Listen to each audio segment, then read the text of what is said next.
তারা যখন বলে যে একটা তেলাওয়াত করে আমাকে বলে হাবিবি তাফাদ্দল, এরপর থেকে তুমি পড়ো, এখন এটা পড়া যাচ্ছে, এখন এটা পড়তে পারতেছি। আরো 5 বছর আগে হইলে বা তারও আগে তখন হয়তো আমি শুধু আমারটাই পড়তাম, দেখা গেল যে সে পড়তো তুম্মা রাদাদনাহু আসফালা সাফিলিন।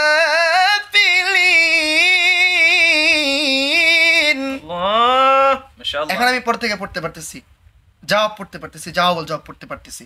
কিন্তু এটা যদি আজকে থেকে 5 বছর আগে করতো, তাহলে কিন্তু আমি কি করতাম, আমি যেটা পারি ওইটাই শুধু পড়তাম, হাসাহাসির একটা পাত্র হয়ে যেত।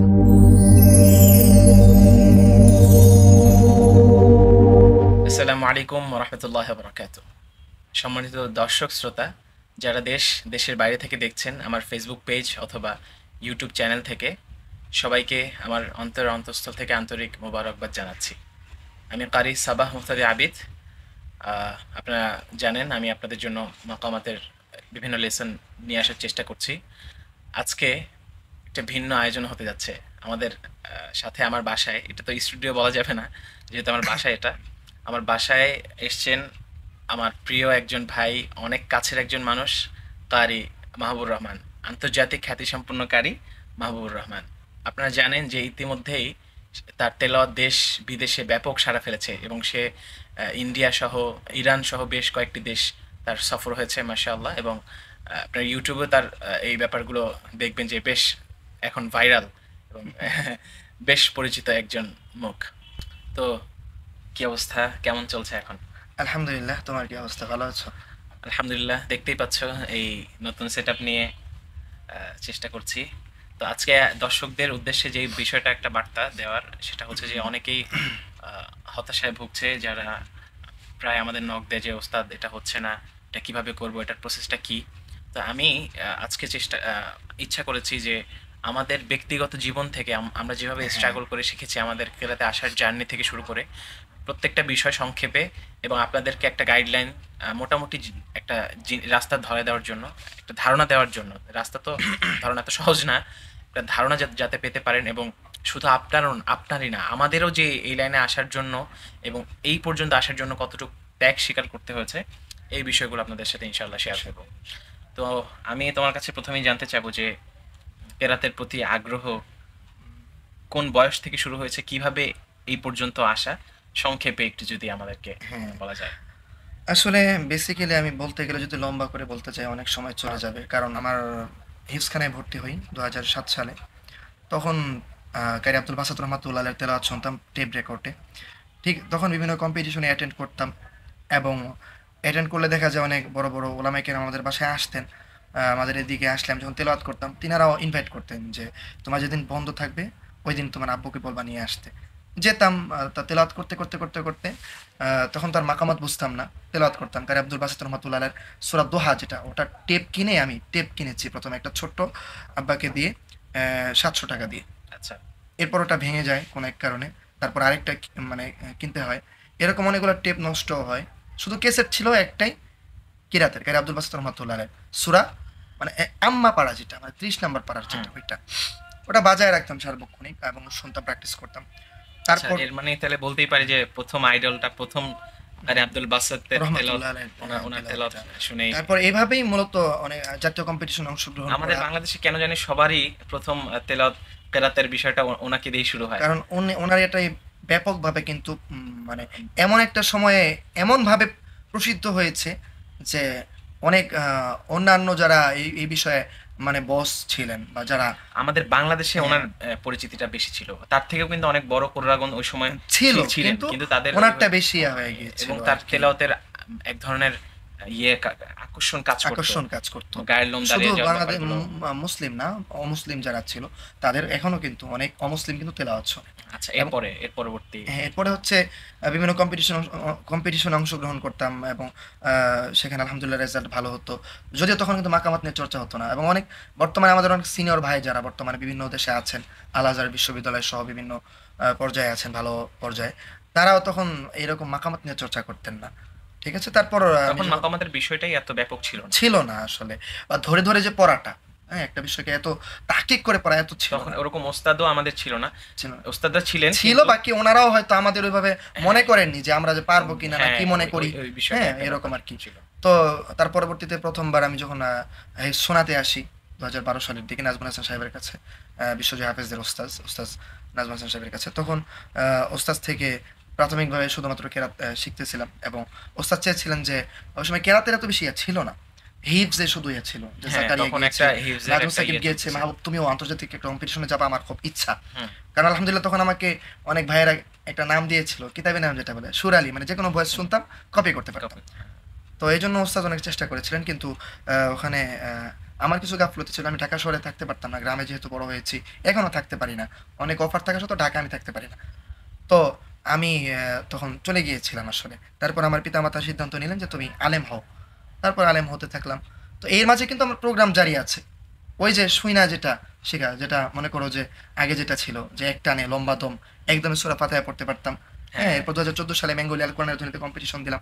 ওখানেও এক দুই দুই তিনটা মানে টানে আমার কেরাত শেষ, সময় শেষ। মাশাআল্লাহ। এরকম ছিল। দর্শক এখানে একটা খেয়াল করার বিষয় আছে, যাদেরকে আপনারা দেখছেন এই পর্যন্ত একটা অবস্থানে আছে, এরা সবাই কিন্তু তাদের একটা ছোটকাল থেকে অনেক বছর মেহনতের পরে এখন একটা হ্যাঁ, অবস্থানে এসে, এবং তাদের প্রত্যেকের জীবন ঘাটলে আপনারা দেখবেন ছোটকালে হয়তো সুরে পারদর্শী ছিল, হদরে পারদর্শী ছিল, দম তখন থেকেই প্র্যাকটিস, হ্যাঁ, তখন থেকেই একটা প্র্যাকটিস করতে করতে করতে একটা পর্যায়ে এসে হ্যাঁ, এখন এই অবস্থা। এটা একটা খেয়াল করার বিষয়। হ্যাঁ। এরপরে এরপরে মনে করো যে তখন এই কম্পিটিশনও এরকমই থাকতো। কিন্তু তখন কিন্তু এই এত বেশি মাকামাত দিয়ে ছিল না। তারপরেও কিছু, কিছু ছেলে আছে যারা শেখ আহমদ ইউনূস আল-আজহারের কাছে মানে এই বিষয়গুলা ধরে নিয়েছিল।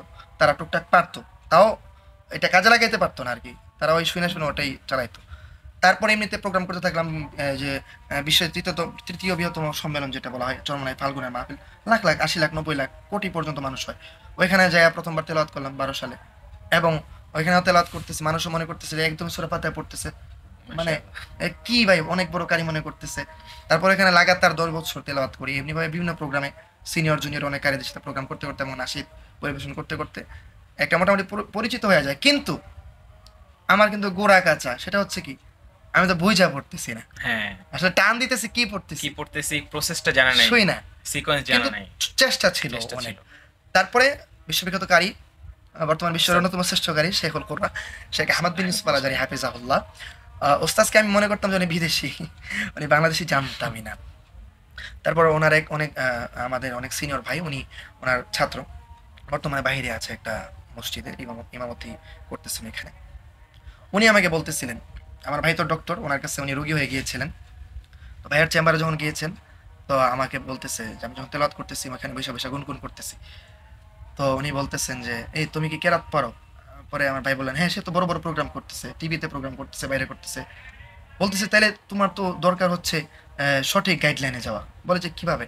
আমি জিজ্ঞাসা করলাম কিভাবে? বলে যে এই যে শেখুল কোরআন শেখ আহমদ বিন ইউসুফ আল-আজহারী হাফিজাহুল্লাহ, ওনার কাছে যাও। আমি বলি উনি কি বাংলাদেশি?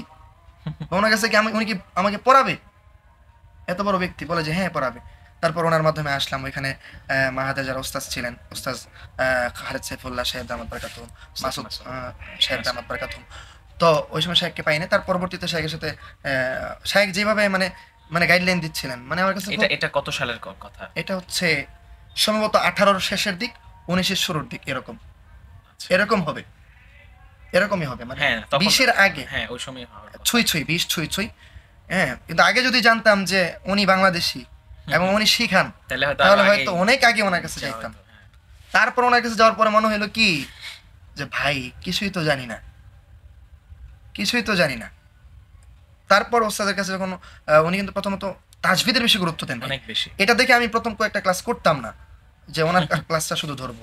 আমি তো সেই নরসিংদী থেকে, তুমি জানো হ্যাঁ আমি কিতাব বিভাগে তখন সরে বেকায় পড়ি, নরসিংদী থেকে প্রত্যেক শুক্রবার আমি ওস্তাদের কাছ থেকে ছুটি নিয়ে আসতাম। শুক্রবারে কিন্তু আমল ছিল, দায়িত্ব ছিল, কিন্তু ফজরের পর পরে আমি রওনা দিয়ে আসতাম।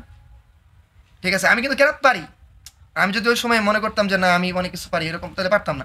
ওই সময় কিন্তু আমি প্রোগ্রাম কন্টিনিউ, আমার প্রোগ্রাম আছে, এরকমও মাস ছিল যে 30টা 35টা প্রোগ্রাম করি। কিন্তু আমার ইচ্ছা ছিল কি, আমি এমন একটা ওস্তাদের যদি আমি ছাত্র হইতে পারি, আমি ধন্য ভাই।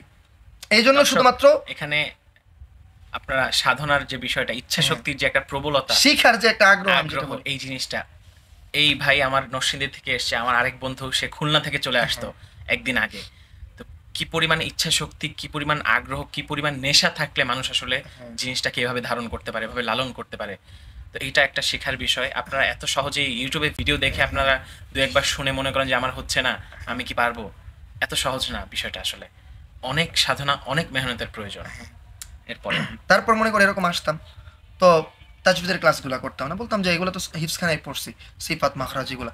কিন্তু এক পর্যায়ে আমি বললাম যে না, যেহেতু কষ্ট করে বেতন দিচ্ছি, যাচ্ছি, তো চাই একবার শুরু থেকে ক্লাস করি। তারপর দেখলাম যে তাজবিদের বেসিক বিষয় আমি পারতেছি না, সব নতুন, এখানে সব নতুন। নতুন ভাই, মিলতেছে না তো। মানে ওস্তাজ এমনভাবে সাজিয়েছেন যে ওই তাজবিদগুলো পড়ার পরবর্তীতে আমি বিষয়টা বলি যে আলহামদুলিল্লাহ, আমি তখন তো পড়াই না, ওস্তাদের কাছে পড়ার পর থেকে আমি এই পড়ানোটা মানে তাজবিদ মাকামাত মানে যাই পড়ানোর যে সাহসটা ওইটা আমি পেয়েছি।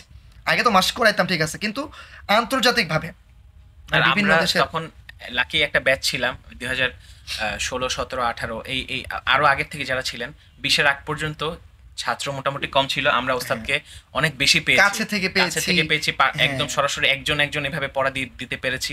এখন অনেক বেশি ছাত্র, ওস্তাদ হয়তো সেভাবে সময় পান না, তারপরেও ওস্তাদ যথেষ্ট চেষ্টা করেন। কিন্তু আমাদের ভাগ্যটা ভালো, আমরা একদম অনেক ওস্তাদের সরাসরি সান্নিধ্যে জি, জি, জি। অনেকবার ওস্তাদ একজন একজন করে মাকামাত ধরে ধরে, তাজবিদ ধরে হ্যাঁ, ধরে এভাবে শুনতেন। শুনতেন। এখনো ওস্তাদ এভাবে করেন। তো আমাদের ভাগ্যটা বেশি ভালো, আমরা ওস্তাদকে অনেক বেশি আলহামদুলিল্লাহ, পেয়েছি, অনেক অনেক। আলহামদুলিল্লাহ।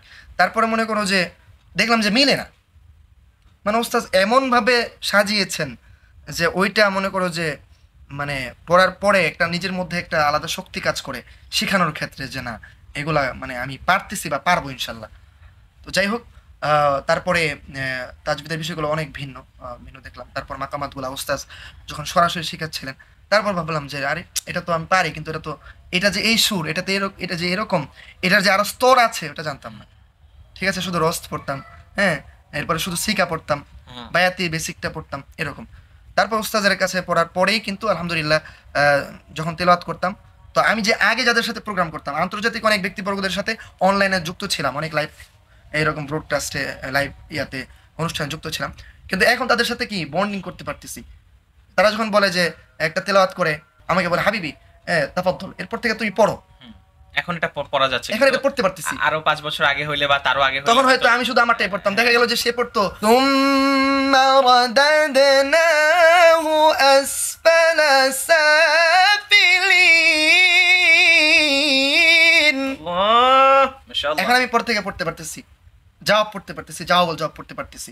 কিন্তু এটা যদি আজকে থেকে 5 বছর আগে করতো, তাহলে কিন্তু আমি কি করতাম, আমি যেটা পারি ওইটাই শুধু পড়তাম, হাসাহাসির একটা পাত্র হয়ে যেতাম। কিন্তু ওস্তাজের ওসিলায় শেখ আহমদ বিন ইউসুফ আলাজান হাফিজাহুল্লাহর কাছে ধরে ধরে, হ্যাঁ, তারপরেও মানে যতটুকু মানে শিখতে পেরেছি, যদি ওস্তাদের কাছে মানে যদি আরও থাকতে পারতাম, আমার মনে হয় যে বিভিন্ন ব্যতিব্যস্ততা না থাকলে আরও থাকতে পারতাম, বিভিন্ন রেওয়ায়েতে আরও পড়তে পারতাম, আরও বেশি সময় দিতে পারতাম, আরো বেশি ফায়দা। হয়তো বা আরও বেশি ফায়দা হতো। কিন্তু দেখা যায় আমাদের মানে প্রতিষ্ঠান এবং আমাদের জীবনের যে একটা বয়সে উপনীত হয়েছি, দেখা যায় বাবা মা বৃদ্ধ হয়ে গিয়েছে, বা ফ্যামিলির অনেক কাজ করতে হচ্ছে, এবং চতুর্মুখী অনেক কাজ করতে হয় জীবনের তাগিদে। সব দিক মিলিয়ে দেখা যায় কি মানে সময়ও দিতে পারতেছি না, খুব ব্যর্থ ব্যর্থ লাগে নিজেকে। তারপরেও কিন্তু চেষ্টা অব্যাহত আছে। আমি এখনো আমার যে কোনো একটা বিষয়ে সমস্যা হয়ে গেলে আমি ওস্তাজকে নক করি, যে ওস্তাজ আমার স্বাভাবিক কোনো বিষয়, যেমন মাদ নিয়ে যদি কোনো বিষয়, সেটাও আমি কি করি, আমি জিজ্ঞাসা করে নেই যে ওস্তাজ এই বিষয়টাকে আমার সঠিক হচ্ছে কিনা। তখন যদি বলে যে না সঠিক হচ্ছে, তাহলে তুমি এটা আরেকটু এভাবে করো। মাহাদের আর অন্যান্য ওস্তাদ যারা আছে তাদেরকেও জিজ্ঞাসা করি, শায়েখ অনেক সময় ব্যস্ত থাকেন, হ্যাঁ। তো এই যে একটা শিখার যে একটা আগ্রহ, এটা কিন্তু তোমার কি যে আমরণ থাকতে হবে। তুমি যত বড় ব্যক্তি হয়ে যাও কেন, নিজেকে বড় মনে করা যাবে না, নিজেকে মনে করতে হবে যে আমি কম জানি এবং আমার শিখতে হবে। তো একটা বিষয়, দ্বিতীয়ত শেখ আহমদ বিন ইউসুফ আলাজারি হাফিজুল্লাহর কাছে আসার পর থেকে কিন্তু একটা যে শক্তি আছে, সেই শক্তি দিয়ে আমি কেরাত পড়তে পারি। তারপর পরে কিন্তু আমি কি ইন্ডিয়া থেকে আমার ইনভাইটেশন আসে আন্তর্জাতিক কেরাত সম্মেলনের, সেখানে যাই আলহামদুলিল্লাহ, এবং প্রধান অতিথি হিসেবে যাই। ওখানে যদি অনেক সিনিয়র ক্যারিয়ার ছিলেন, এরপর পর্যায়ক্রমে আরো পর্যায়ক্রমে ইন্ডিয়ার বিভিন্ন প্রদেশে যাই আলহামদুলিল্লাহ। এবং রিসেন্টলি তারপরে যে গত ইরানে। জানুয়ারিতে ইরানে গেলাম, যেটাতে আমি কল্পনাতে ছিলাম ভাইয়া, এমন একটা প্রোগ্রামে মানে ইনভাইটেশন পাওয়াটা মানে হচ্ছে মানে দুনিয়ার বুকে সবচেয়ে বড় একটা মানে গিফট পাওয়া আল্লাহর পক্ষ থেকে। অবশ্যই। ঠিক আছে, তো আলহামদুলিল্লাহ ওইখান থেকে কিন্তু আমি গত রমজানে মোরক্কোতে একটা প্রোগ্রামে ইনভাইটেশন পেয়েছিলাম। আসলে এগুলো হচ্ছে কোনো কিছু না, এগুলো নিজে করার জিনিস না, আল্লাহ প্রদত্ত রহমত, নিজের অদম্য চেষ্টা, বাবা মার দোয়া, আপনাদের দোয়া, ভালোবাসা এবং আসাতিজায়ে কেরামের সর্বাত্মক চেষ্টা। অবশ্যই শেখুল কুরআন শেখ আহমদ বিন ইউসুফ আল আজহারি হাফিজাহুল্লাহ যেমনিভাবে সময় দিচ্ছেন, এবং বাংলাদেশে আরও যারা আসাতিজায়ে কেরামগণ সময় দিচ্ছেন, শেখুল হুফাজ শেখ কারি নাজমুল হাসান সাহেব দামাত বারাকাতুম সহ, শেখুল হুফাজ শেখ আব্দুল হক সাহেব দামাত বারাকাতুম সহ যারা সময় দিচ্ছেন, হ্যাঁ, যারা এত কষ্টের পরেও মানে নিজেদের এত ব্যস্ততা এবং এত দায়িত্ব থাকা সত্ত্বেও যারা হ্যাঁ নিজেরা রিল্যাক্সে চলে যাচ্ছেন না শুধুমাত্র কোরআনিক খেদমতটা ধরে রাখার জন্য, এরকম তারকা তৈরি করার জন্য, তাদের জন্য অনেক দোয়া করার প্রয়োজন। তাদের জন্য আল্লাহ তাআলা হায়াতের মধ্যে আল্লাহ তাআলা আরও বারাকা দান করে। হ্যাঁ, এই আর কি।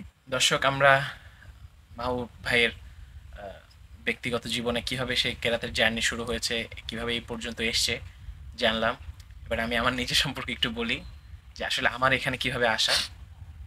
প্রথমেই বলতে হবে যে ছোট থেকেই যখন আমি হেফজখানায় থাকি তখন থেকেই আমার সুরের প্রতি আলাদা একটা টান কাজ করতো, এবং আমি বিভিন্ন সুরে মিশারি রাশিদ আল আফাসি, খলিল আল হুসারি সহ বিভিন্ন কারি শব্দের সুরে হদর তেলাওয়াত করতে পারতাম। তখন আমার ইয়াদও ভালো ছিল এবং বিভিন্ন কম্পিটিশন করতাম। তো অনেক বেশি হিফজুল কোরআন কম্পিটিশন করা হয়নি, যেহেতু হিফজ শেষ করার পরপরই আলিয়া মাদ্রাসায় চলে আসা হয়েছে, সুযোগ হয়নি। কিন্তু ওই তখন থেকে আমি বিভিন্ন সুরে পড়তে পারতাম, সুরের প্রতি একটা আলাদা আগ্রহ কাজ করতো। তখন থেকেই আমি এমন হইতো যে আমি বাসায় একদিন যদি আসতাম, একদিন আমি তেলাওয়াত ডাউনলোড করে শুনতে থাকতাম। মানে আমার একটু সময় অপচয় হতো না। আমি তেলাওয়াত শোনা, উঠছি, বসছি, খেতে যাচ্ছি, সব সময় তেলাওয়াতের শোনার উপরে থাকতাম। তো এটা একটা বিষয় যেটা আমাকে প্রচুর হেল্প করেছে এখন পর্যন্ত এই জার্নিতে, এই পর্যন্ত আসার পেছনে। তো কেরাতের জার্নিটা যখন থেকে শুরু হয় আমাদের, আমি হিফজ শেষ করেছি মসজিদ তাকওয়া সোসাইটি ধানমন্ডিতে। তো ওখানে প্রবীণ কারীদের নিয়ে একটি কেরাত মাহফিল হয়েছিল, একটি কেরাত সন্ধ্যা, যেখানে ওস্তাদ আহমেদ বিন ইউসুফ আল আজহারি সহ আরও বিভিন্ন প্রবীণ কারি সাহেবগণ ছিলেন, সিনিয়র কারি সাহেবগণ ছিলেন, ওস্তাদ নাজমুল হাসান সহ আরও অনেকজন, আমার নাম মনেও নেই, ছোট ছিলাম তখন, আসলে সবাইকে চিনতাম না। তো তখন ওনাদের তেলাওয়াত শুনে আমার আসলে ভিতরটা জ্বলে পুড়ে যাচ্ছিল যে আমি আসলে কেন এরকম তেলাওয়াত করতে পারি না, বা আমার তখন থেকে একটা চরম উদ্দীপনা, একটা চরম উৎসাহ, আগ্রহ কাজ করছিল যে আমি কখন কিভাবে এই তেলাওয়াত শিখব। তো এরপর থেকেই যখন আমি হিফজ শেষ করি তখন কোনোভাবে আমি শাইখের নাম্বারটা ম্যানেজ করি, ওস্তাদ আহমেদ বিন ইউসুফ আজহারি। তো ওনার নাম্বার ম্যানেজ করে সরাসরি, তখন আমার বয়স খুবই কম, বয়স মোটামুটি হয়তো খুব বেশি হলে 16 কিংবা 17 হবে, তবে আমি সাইজে মোটামুটি দেখতে 13-14 বছরের ছিলাম। তো তখন ওস্তাদের কাছে যখন গিয়েছিলাম তখন ওস্তাদ আমাকে ওইভাবেই ট্রিট করেছিলেন। আমাকে প্রথম দিন বলেছিলেন যে তুমি কি একা আসো, একা আসলে খবরদার কেউ কোনো চিপস ছাড়লে কিন্তু খাবা না। তো এই বিষয়গুলো আমার এখনো মনে আছে।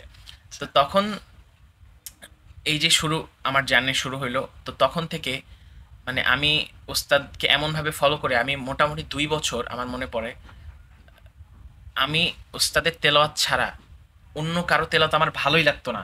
মানে এমন কোনো তেলাওয়াত ছিল না যে ইউটিউবে যে তেলাওয়াত আমি ওস্তাদেরটা শুনি নাই।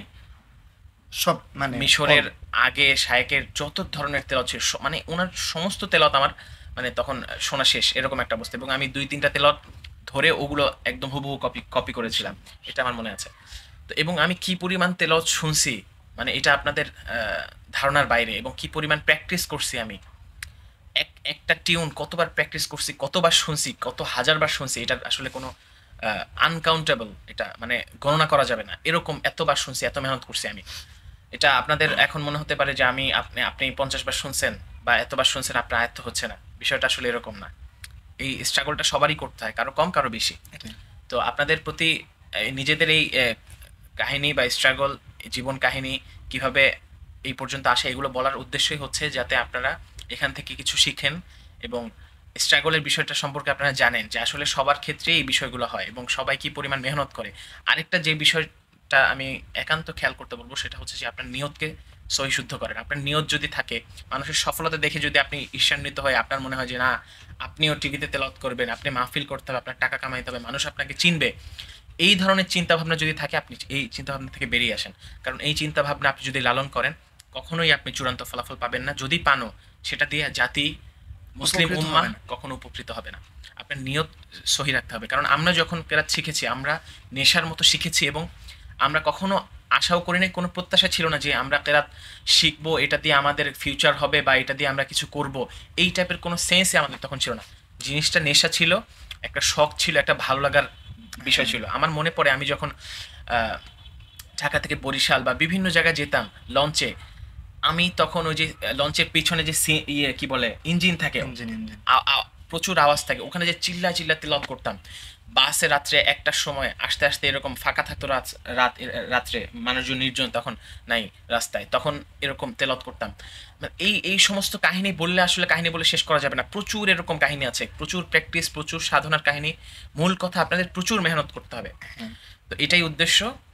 তো আশা করছি আমাদের আজকের এই আলোচনা থেকে আপনারা কিছুটা হলেও উপকৃত হবেন। হ্যাঁ, আমি যেটা বলি পরিশেষে একটা কথা বলি, সেটা হচ্ছে মানুষের মেধা কয়েক ধরনের, বেসিক্যালি প্রধানত 3 ধরনের। কোনো ভাই আছে সে তৎক্ষণাৎ ধরতে পারে, কোনো ভাই আছে সে একটু সময় লাগে, আর কোনো ভাই আছে সে একটু লেট হলো মানে তার হয় না, তার আরও অনেক বেশি পরিমাণ সময় পরে সে সেটা শিখতে পারে। এটা স্বাভাবিক, আল্লাহ তাআলা হ্যাঁ, সবাইকে একরকম মেধা দেন নাই। হ্যাঁ, আপনি হয়তো বলতেছেন, অনেকে বলে যে ভাই আমার ওরকম ভাই তো, আমার ওরকম বন্ধু তো, সে তো শাইখের কাছে গিয়ে 1 বছর পরে তো ভালো রেজাল্ট করতেছে, আমি তো 2 বছর যাবত পড়তেছে, হচ্ছে না কেন? না ভাই, আল্লাহ প্রদত্ত এক একজনের মেধা এক এক রকম। এটা একটা বিষয়। হয়তো আরেকটা হচ্ছে উনি যেই প্রসেসে আগাচ্ছে আপনি হয়তো সেই প্রসেস ধরতে হ্যাঁ, পারছেন ধরতে না। পারছেন না। আপনি একভাবে শুনছেন, সে আরেকভাবে শুনছে, হ্যাঁ, তার হ্যাঁ। পদ্ধতিটা হয়তো একটু ডিফারেন্ট, যেটা আপনি আপনার মেনটেন লেগে করছেন না। থাকতে হবে। মোট কথা হচ্ছে আপনার সঠিক পদ্ধতিতে আপনার কি লেগে থাকতে হবে না হওয়া পর্যন্ত। হচ্ছে না, মনোবলহীন হওয়া যাবে না। ইনশাল্লাহ হবে। চেষ্টা করতে থাকেন, চেষ্টা অব্যাহত রাখেন সঠিক পদ্ধতিতে। একবার এক একজনের তেলাওয়াত শুনবেন না। আপনি ওই যে যেটা আবিদ সবসময় বলে, এই ক্ষেত্রে আমি যেটা বলবো সেটা হ্যাঁ। হচ্ছে যে কয়েকটা পদ্ধতি আমি বলবো, এগুলো একটু খেয়াল করে শুনতে হবে। প্রথম হ্যাঁ। পদ্ধতি হচ্ছে আপনাকে একজন মেন্টর, প্রাথমিক অবস্থায় আপনি একজনকে ফলো করবেন। প্রথম অবস্থায় আপনার বিশ্বের বিভিন্ন প্রান্তের কারির তেলাওয়াত ভালো লাগে বিধায় আপনি শুনছেন, শুনলেই অনেক তেলাওয়াত, বিভিন্ন ভ্যারিয়াস ক্যাটাগরির তেলাওয়াত আপনি যখন শুনেন তখন এটা সমস্যা, ভ্যারাইটিজ হয়ে যাবে। তখন আপনার কোনোটাই হবে না। হ্যাঁ, তখন ওই যে 2 নৌকার পা দেওয়ার মতো বিষয়টা এরকম হবে। ওই তো মানে যে আপনার ল্যাঙ্গুয়েজ এরকম হলো যে ক শিখলো, তারপর এ শিখলো, তারপর হ্যাঁ। আলিফ শিখলো, তার ক খ Exactly. শেখা হলো না, কোনোটাই এবিসিডিও কোনোটাই শেখা হবে না। হলো না, আলিফ বা তা এই জন্য শেখা হলো না। একজন মেন্টর বানাবেন, একজনকে ফলো করবেন, একজনকে অনুসরণ করবেন, তার দিক নির্দেশনা মেনে চলবেন, এবং আহ, আয়ত্ত করার যে পদ্ধতি, অনেকবার শোনা, শুধু ফার্স্ট থেকে লাস্ট পর্যন্ত শুনলেই হবে না। হ্যাঁ। প্রত্যেকটা আয়াত, প্রত্যেকটা সুর ভেঙে ভেঙে শোনা। তার চাইতে বড় ব্যাপার হচ্ছে মাকামাতের আগে তাজউইদকে প্রাধান্য দেওয়া। আপনার তেলাওয়াতের লাহানে জলি, আপনি লাহানে খফি, আপনার তেলাওয়াত সহি শুদ্ধ না, আপনি মাকামাত নিয়ে করছেন, সেটাও না। আমার কাছে এমন অনেক স্টুডেন্ট এসছে যাদের তেলাওয়াত সহি না, তাদেরকে আমি আগেই বলেছি, ভাই আপনি আপনার এলাকায় ভালো একজন মাহের ওস্তাদ দেখেন, তাজউইদে যিনি পারদর্শী, তার কাছ থেকে তাজউইদ আগে ঠিক করে আসেন। মাকামাতটা হচ্ছে অপশনাল একটা ব্যাপার। হ্যাঁ। আপনার এটাকে মূল তেলাওয়াতটা শুদ্ধ থাকলে এটাকে আরো সৌন্দর্য মণ্ডিত করবে। বার্নিশের মতো। হ্যাঁ, যেমন এরকম অনেক ভাই যারা এরকম তুমি বলতেছো, এদের ক্যাটাগরিটা হচ্ছে এরকম যে সাধারণত বিল্ডিং যেগুলো আছে, বিল্ডিং এ যদি রং করতে হয়, কালারিং করতে হয়, তার জন্য ফিনিশিং দিতে হয়। অবশ্য হ্যাঁ, এটা হচ্ছে ফিনিশিং। মাকামাত হচ্ছে এরকম আবরণ। কিন্তু ভাইয়েরা কি করে, যে তাজবিদ ছাড়া আসলে এরকম যে খালি একটা ইটা নিয়ে আসে, বলে যে এখানে রং করে দাও, বা বাড়িতে ইটা শুধু, ইটার উপর রং দিলে ভাই সুন্দর দেখা যাবে না, এদিক সেদিক এবড়ো থেবড়ো হয়ে যাবে। তার জন্য দরকার সিমেন্ট বালির সমন্বয়, সেটাকে ঢালাই দিয়ে, তারপর ওকে চুনা দিয়ে, তারপর রং করা। তো চুনা, সিমেন্ট, বালি এগুলো হচ্ছে তাজবিদ। অবশ্যই। এরকম আপনি যখন ওগুলা পরিপূর্ণতায় আসবেন, তারপর আপনি সুন্দরভাবে কালার দিতে পারবেন, রং দিতে পারবেন। যেরকম ভাবে আবিদের বাসাটা দেখেন কত চমৎকার, এরকম হবে। তো মূল বিষয়টা এটাই যে আপনাকে একটা পরিপূর্ণ একটা সিলেবাস, একটা প্রসেসের মধ্যে দিয়ে যেতে হবে। আপনি ওস্তাদ মানবেন না, কাউকে মানবেন না, হঠাৎ করে আপনি শুনে শুনে চারদিক থেকে হয়ে নিয়ে যাবেন। নিয়ে, এটা কখনোই পসিবল না। এবং অল্পতেই আশাহত হওয়া যাবে না, আশা রাখতে হবে, দৃঢ়তা রাখতে দৃঢ় হবে, প্রত্যয়। এবং এটাকে নেশা বানাতে হবে। আপনার ইচ্ছা শক্তি থাকলেই হবে না, নেশা করতে হবে বিষয়টা। মানুষ যখন একটা নেশা আসক্ত হয়, তখন সে যখন নেশা থেকে বিরত থাকে কিছুক্ষণ, তখন তার চেতনায় আবার ওই জিনিসটা কাজ করে, কখন আমি নেশাটা করব, ওই নেশাটা, কারণ তাকে সেই জিনিসটা তৃপ্তি দেয়, সেটা খারাপ হোক ভালো হোক, তাকে ওই নেশাটা তৃপ্তি দেয় বিধায় সে ওই নেশার দিকে আবার যায়। তো এটা আপনি কোরআনের একটা নেশা বানান, এটা তো আপনার কোনো ক্ষতি করছে না, আপনার দুনিয়া এবং আখেরাত দুটোই আপনার কামিয়াব হয়ে যাচ্ছে। তো আপনি কোরআনের নেশা এটা বানান, ইনশাল্লাহ আশা করা যায় আপনি একটা চূড়ান্ত ফলাফল পাবেন। তো আজকের মতো এখানে শেষ করছি। আমাদের জন্য দোয়া করবেন। আসসালামু আলাইকুম ওয়া রাহমাতুল্লাহি ওয়া বারাকাতুহু। سبحانه